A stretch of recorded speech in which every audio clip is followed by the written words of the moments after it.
Tayyor remontli xonadon so'raganlarga pastroq etajdan uy yo'qmi deganlarga mana shu tayyor bitta remontli uyimizni bir ko'rishinglarni so'raymiz.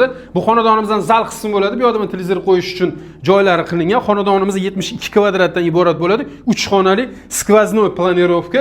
Bu yerda mana ko'rishimiz mumkin. Uyimizning kiraverish prixoshkasi.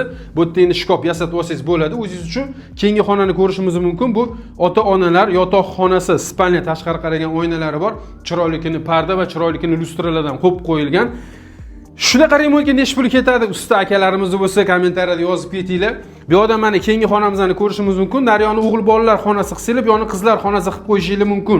Xonadonimizning ikkita balkoni va ikkita skvoznoy planirovka bo'lib, bu yerda balkon qismimiz bor. Necha pul ketishini kommentariyada yozib ketinglar.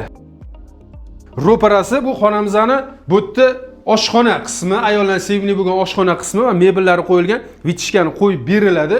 Bu mana Katyolimiz to'kulchi deganlari, xohlasangiz buni ham shkop qilib yopib yuborasiz. Bu yerda bemalol choy ichib o'tiradigan joy qilsangiz bo'ladi. Kattagina razmerda oshxona qismimiz va keyingi xonani ko'rishimiz mumkin. Bu yerda samishonli holatda sanuzel qismimizda kafillik qilingan tayyor.